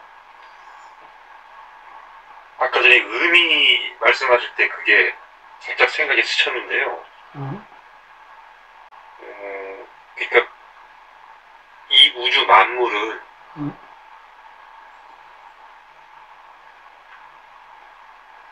그냥 있는 게 맞다고 보세요? 어떠세요? 교수님 시각은 어떠십니까? 우주 만물은 그냥 있죠. 그냥 있는데 의미 추구는 주체인 내가 하는 거지. 생명체이자 인간으로서의 존재인 나는 의미 추구를 하죠. 근데 저 돌이 무슨 의미가 있어요? 의미를 품고 있는 건 아니에요. 돌은 그냥 있는 거예요. 허공도 그냥 있는 건데, 이제 그 의미라고 하는 거는 아까 철학과 종교를 설정함에 따라서 이제 달리 조명이 돼요. 불교는 기본적으로 사성제고, 사성제는 고통이란 단어를 기본으로 한다고 지난번에 얘기했잖아요. 그래서 불교 철학은 인간은 고통, 즉 문제를 갖고 있다는 것이고, 그 문제를 해결하는 것, 이것이 최상의 가치죠. 결국 의미예요. 열반이 최상의 의미인 거예요. 불교가 볼 때는. 그러니까 수행을 하고 이렇게 하는 건 의미 추구예요. 수행하는 게 의미 추구예요. 그리고 다른 사람의 고통을 덜어주는 것, 이것도 또한 의미죠. 그래서 그 의미는 생명체인 나에게, 인간에게 있는 거예요. 그런데 이제 기독교 신자 입장에서는 의미가 있기는 있는데 각도가 다르지. 이 세계가 신에 의해 창조된 것이고 나 또한 신에 의해 창조된 것이다 라고 하는 전제하에서의 의미는 고통의 해결이 아니죠. 그것도 일부 포함되겠지만 신을 영광스럽게 하는 거예요. 그게 의미 있는 거예요. 신의 뜻에 부합하는 게 의미가 있는 거예요. 심지어는 이제 마지막에는 그것이 나가 또 문제가 되긴 해요. 그럼 기독교인의 입장에서 내 영혼이 멸절되더라도 신이 영광스러워도 됩니까? 라고 그 신자한테 물어보자고. 실컷 내가 열심히 했는데 나는 구원을 못 받고 지옥에 갔어. 그런데도 신은 영광스럽게 됐어. 그래도 의미가 있을까요? 이제 물어볼 수가 있잖아요. 그러면 아마 곤란할 것 같아. 근데 불교한테는 그런 거 물어봐도 대답할 말이 다 있죠. 그런데 어쨌든 핵심은 뭐냐면은 어떤 철학, 어떤 종교를 받아들이느냐에 따라서 의미의 뉘앙스, 방향 이런 게 다르긴 하다. 그러나 인간은 의미 추구를 함으로써 고귀해진다. 단지 생물학적 존재인 동물과 달라진다. 또 사람 중에도 동물보다 못한 사람도 있고 평범한 사람도 있고 훌륭한 사람도 있고 고귀한 사람도 있고 이른바 성인도 있잖아요. 뭐 성인이 대본들 뭐 할 거니? 고귀하면 뭐 할 거야? 잘 먹고 잘 살면 되지. 이렇게 하는 사람도 있고 그런 사람들은 이제 구도자가 아니니까 그렇게 생각하게 내버려 두더라도 적어도 우리들은 그렇게 생각 안 하잖아요. 우리들은 삶은 고귀해지는 방향으로 향상되어야 한다 라고 하는 걸 일단 받아들이는 입장이고 그 입장에서는 뭘로서 고귀해질 거냐? 의미 있는 삶으로서 고귀해지는 거죠. 불교는 간단해요. 고통이 더 적어지는 것이 의미 있는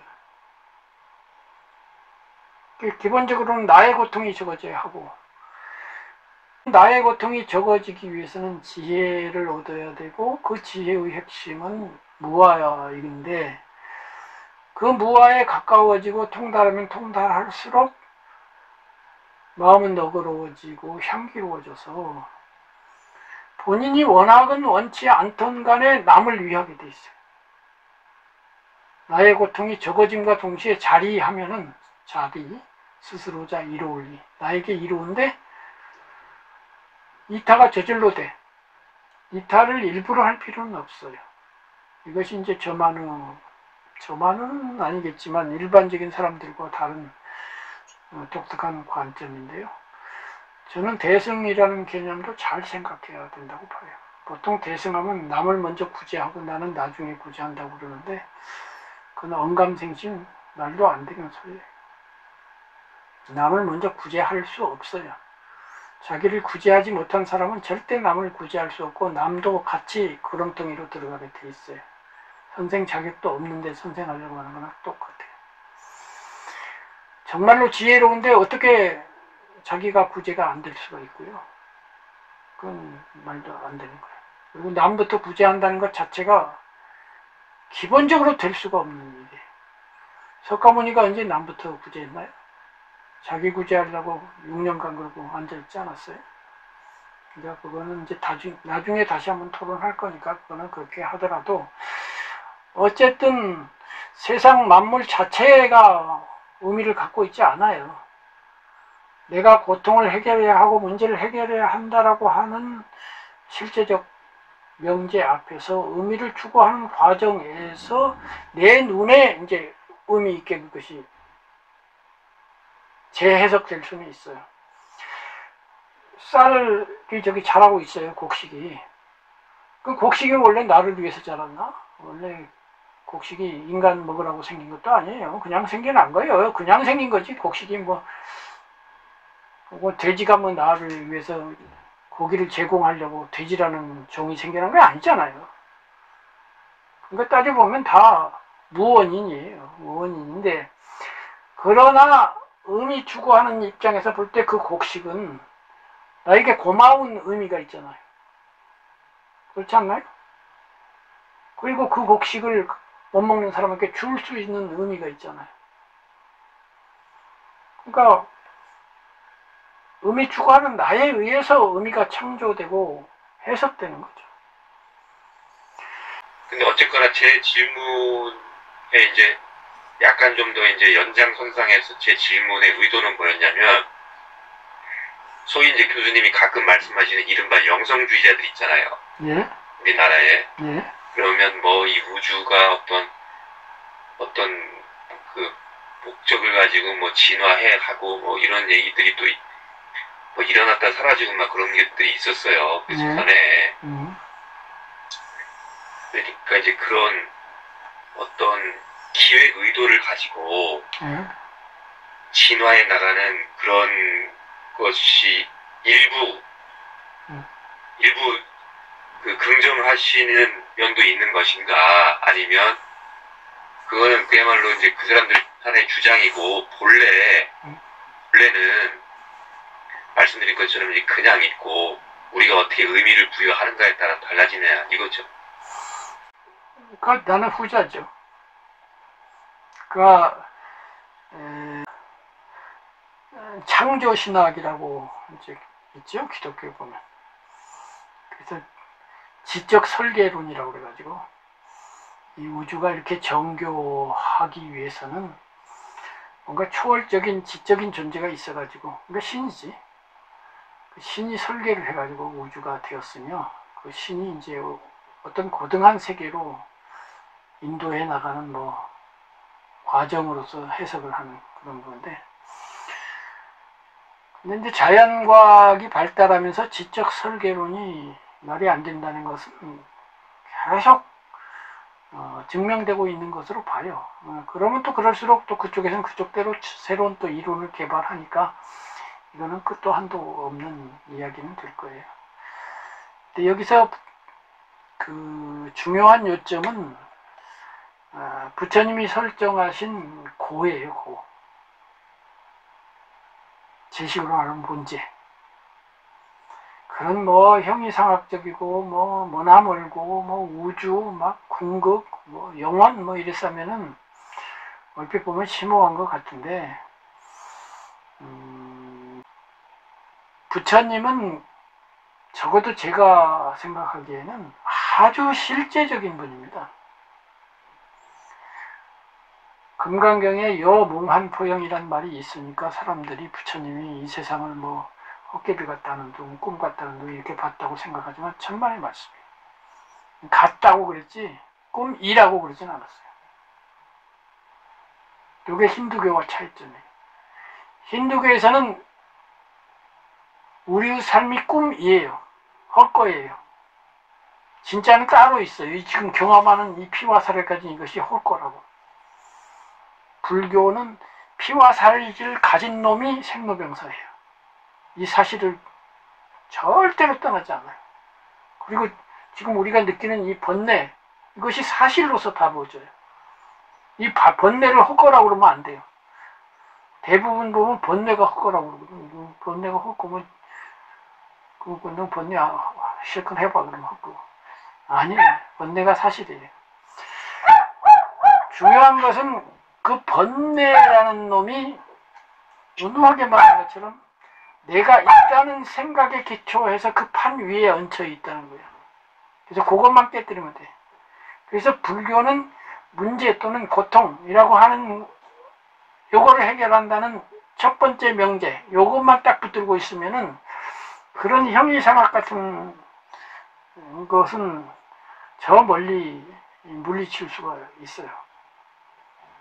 고통을 나는 해결해야 된다. 번뇌를 해결해야 된다. 생로병사 할 때 몸의 고통 자체는 해결할 수가 없지요. 불교로도.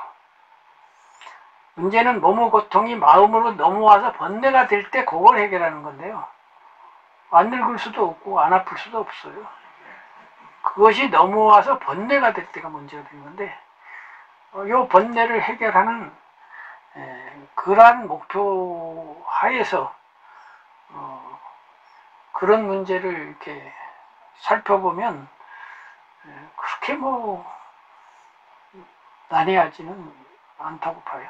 다만 나중에 저 끝머리로 가면 지금 그 우주가 정말로 어디를 향해서 나가고 있는지라고 하는 그런 문제를 생각하게 되고, 저도 거기에 대해서 많은 생각을 해봤는데 그런 영성주의자들과 유사한 생각을 저도 해요. 근데 그 유사한데 호리유차면 천지현격이라는 그 현격이 있어요. 힌두교에서도 무상을 말하고 불교도 무상을 말하고 힌두교에도 헛것이라고 말하고 불교도 헛것이라고 말을 하는데 호리유차면 천지현격의 차이가 있는 거거든요. 그것들을 대부분 몰라요. 그래서 힌두교하고 다 섞어갖고 대충 생각하고서 전부 힌두교화되어 있죠. 한국 불교가 상당 부분 힌두교화되어 있어요. 근데 그렇지 않아요. 부처님은 굉장히 사실적이에요. 힌두교는 이 현실을 부정해요. 이게 다 거짓이라니까. 부정하고 나면 진짜 알속이 드러날 것이다. 그것이 진하다, 참나다 이렇게 주장을 해요. 근데 불교는 참나 같은 건 없고 이 현실 경험 자체를 그대로 관찰해보면 그것이 연기적으로 상이상관하면서 진행되고, 상이상관 진행되기 때문에 거기에는 주제자가 없고, 주제자가 난데 비었다. 그런데 그놈이 있다고 넌 생각하니까 바로 그 생각이 환이야. 이렇게 되는 거죠. 이 말은 여러분 얘기한 것처럼 이 무아처럼 설명하기 어려운 게 없다면 없는데 알고 보면 세상에 쉬운 게 또 그건데 이상하게 듣는 사람은 어려워해요. 내가 오늘인가 어젠가 송순현 선생하고 또 모아가지고 지금 몇 번째 얘기하는데 또 어렵대. 그분이 서울대 철학과 나오는데 당신이 어렵다 그러면 어떡하란 말이오. 근데 자기는 모르겠대. 근데 그렇게 어려운가 모르겠어요. 어려운 것 같지 않은데 어렵다고 그러네. 어렵겠지 뭐. 어쨌든 다른 뭐 질문은 없나요? 그래서 이렇게 50과목이라면 뭐 50과목 제 종합대학에 여러 학과를 넘나들면서 이렇게 하는 게 저는 잘 맞아요. 네. 앞으로도 그렇게 계속 이런 식으로 하면 두루두루 공부가 많이 되면서 네. 근데 이제 다음 시간이 진짜 중요하거든요. 요 다음 시간이. 네. 요 다음하고 요 다음 시간이 이제 중요한데 그게 거의 이제 총론의 전국 지도가 나올 때가 이제 됐거든요. 그게 이제 인형사과 전에 대충 하는데 인형사과가 진짜 중요하거든요. 인형사과만 꽉 붙들고 있으면은 이 공부의 절반을 한 거예요. 그리고 우리가 혼란할 때는 바로 인형사과로 돌아와야 돼요. 그러니까 전국 지도로 가면 저 뭐 지방 지도 어디 가갖고 사람 많고 차 많으면 거기가 서울이래 그래가지고 저기 뭐 무슨 양산시에 갖고 여기가 서울이라고 말뚝박고 이런 사람들이 있거든요. 그렇게 하지 말고 바로 전국 지도에서 다시 돌아와서 전국을 교감한 다음에 내가 지금 남쪽에 있는지 서쪽에 있는지 이거 알아야 되거든요. 그거 하거든요. 전에도 말씀드린 것처럼 이렇게 전국 지도를 보면 삶이 어떻게 짜여져 있고 굴러간다는 개요를 파악하게 되고, 개요를 파악하게 되면 지적 해탈, 견해 해탈을 돼요. 물론 뭐 해탈까지는 아니지만 해탈도 100% 해탈만 얘기하면 안 된다고요. 50점 해탈이라는 게 있거든요. 이거를 또 얘기하면 또 길어지지만, 한국 불교의 큰 문제점, 선불교의 큰 문제점 중 하나가 all or nothing 사고예요. 부처 아니면 중생, 되거나 말거나 이렇게 하면 안 돼요. 중간이라는 게 있어야만 원만한 수행이 되고 원만한 인격자가 돼요. 어차피 all이 될 수가 없어요. all이 되려면 석가모니처럼 돼야 되는데 어떻게 석가모니처럼 돼? 석가모니만큼 자질이 뛰어나니, 그만큼 순수하니, 그만큼 치열하니 어떻게 돼? 자질 자체가 안 되는데. 아무리 내가 음악을 좋아한다고 모차르트가 되겠습니까? 하물며 석가모니는 모차르트 수준이 아니에요. 모차르트도 석가모니 앞에 가면 범죄에 불과해요. 천재 아니에요. 근데 모차르트는 그냥 서울시향에도 못 들어가는 솜씨 가지고 무슨 석가모니 된다고 그래. 그러지 말고 서울시향만 들어가면 어디에요, 그것도. 그거 중간 깨달음이거든. 그러니까 그렇게 해야 된다는 얘기고, 어쨌든 그래서 전국 지도를 알면 전에 이증차하고 뭐 자가용차하고 비교한 것처럼 삶이 어디가 막혔을 때 낮은 차는 말이야 앞에 안 보이니까 왜 못 가는지 모르잖아. 근데 2층 버스에서 운전사가 딱 보니까 저 앞에 저게 한 3분 있으면 뚫리겠네, 이거 알 수가 있잖아. 똑같이 못 가기는 똑같은데 적어도 견해에 관한 어찌 돌아가는 줄 알면요, 삶이 절반이 가벼워집니다, 사실. 그러니까 왜 맥힌지 몰라가지고 쓸데없는 생각을 맥혀있는 20분 동안 막 번뇌를 하거든. 그 생각 안 해도 되잖아. 음악 듣고 놀든지 뭐 노래 부르든지 하면 되잖아. 시간과 자유가 훨씬 많아지니까. 아니요, 내가 누누이 말한 것처럼 눈 감고 화두만 들어가고 될 일이 아니요. 이러한 사려와 숙고와 삶의 점검과 성찰과 정리와 이런 과정이 기본이 되고 나서 앉아 있어야, 아까 말한 밑에 있는 차는 눈 감고 앉으면 화두는 안 들리고 엉뚱한 생각이 자꾸 날 거 아니냐고. 그 정리가 안 돼서 그런 거거든. 왜 화두를 들어야 하는지에 대한 정리가 딱 돼 있으면 딱 앉자마자 바로 집중이 될 거 아니야. 근데 이런 논리적 훈련들을 너무 안 해요. 이 논리 훈련들이 생각보다 사람들이 안 됐다는 걸 너무 많이 느끼고 그래요. 그래서 불교는 그 점에 있어서 지극히 논리적인 체계이기 때문에 저는 불교를 하면서 좀 논리 훈련이 불교를 통해서 많이 되었고요. 또 다행하게도 문학을 하다 보니까 문학은 이 논리하고 반대쪽이거든요. 그래서 양쪽으로 제가 나온 것은 저한테 너무나 행운이었어요. 그래서 문학 강의 전에 한번 들어오시고 그랬지만은 문학 강의를 이제 내일 또 하는데, 문학 강의는 지금 이 강의하고 다르기 때문에 구체적인 삶을 다루고 뭐 깨달음까지는 다루지도 않기 때문에 가깝고 행복해요. 행복하게 돼 있어요. 문학 강의를 하거나 행복해. 이렇게 머리 아픈 소리 안 해도 되거든. 그래서 이 균형을 또 맞춰야 돼. 사람이 너무 또 분석 이것만 하면 또 피곤한 사람이 되니까, 조화로운 인격이 되려면 인격의 예술성이 있어야 되거든요. 어쨌든 그렇게 되는 겁니다. 그래서 이제 더 질문 없으시면 우리 나무님 의견만 듣고 오늘은 마무리하면 좋겠는데, 나무님 얼굴이 안 보이네. 나무님, 네. 저 질문을 하시든지 소감을 말씀해 주십시오. 네, 오늘 교수님 강의는 제 수준대로는 이해가 가는 점이 있고 또 이해 안 가는 점도 있고 그렇습니다. 그러니까 이해 안 가는 게 뭔지 말씀해 주시겠어요?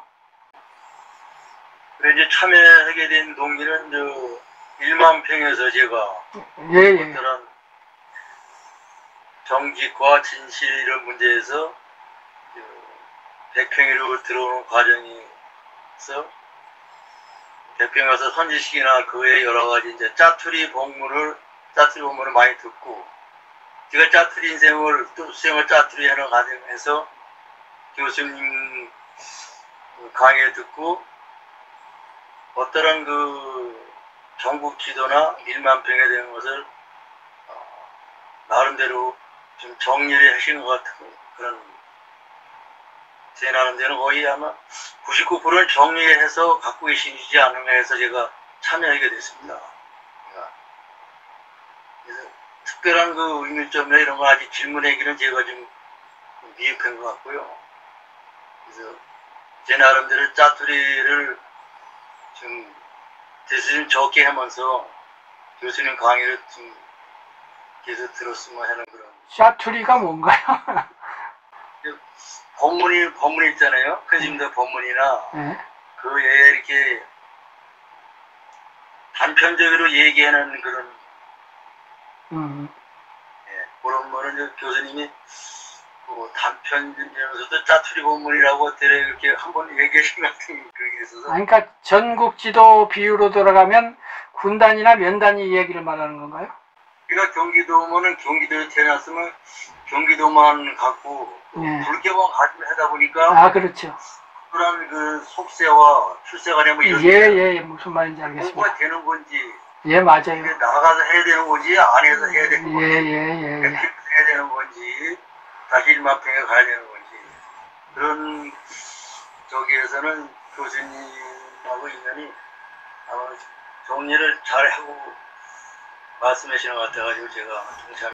그런 관점이시라면은 특히 다음 시간 하고요. 그 다음 시간에 꼭 오셔가지고 들어주세요. 그 시간이 바로 그런 걸 정리하는 시간입니다. 그래서 구도와 세속과의 관계, 그거를 제가 인형사과라고 하는 4가지 틀로서 간단 명료하게 정리한 거고요. 그것만 확실히 알아도 조금 전에 우리 안 선생님하고 이야기한 것처럼 그 2층 버스에서 맡긴 사람하고 자가용에서 맡긴 사람하고 전망이 다르다는 것처럼 뭐가 어찌 돌아가는지는 알겠다. 그래서 세간법하고 출세간법이 어떻게 관련되어지고 불교는 출세간 중심으로 되어 있기 때문에 세간 문제하고 얽히면은 멍해지거든요, 사실은. 그래서 막 도인임네, 뭐 깨달았네 하는 분들도 보면 세간 처리할 때 보면은 막 지리멸렬해가지고 막 돈 문제에 얽힌다든가, 뭐 엉뚱천만한 실수를 한다든가, 권력 앞에 가서 굽신거린다든가, 무슨 앞뒤가 안 맞는 짓을 해가지고 도대체 저 양반 도인 맞냐 이렇게 되는 경우가 많거든요. 그래서 다음 시간에 오셔서 같이 공부를 하고 거기에 가서는 우리 나무님께서도 질문하실 게 많을 것 같아요. 그때 질문하고 토론하면서 저도 뭐 나름대로 넓게 살핀다고는 했지만은 전들 어떻게 완벽하겠습니까? 혹시 제가 생각 못한 것이 있으면은 이렇게 같이 문제 제기를 하면서 저의 견해도 좀 더 정비할 수 있게 해주시면 고맙겠습니다. 고맙습니다. 그러면 다음 주에 뵐게요. 교수님 오늘 말씀 잘 들었습니다. 네, 감사합니다. 뵙겠습니다.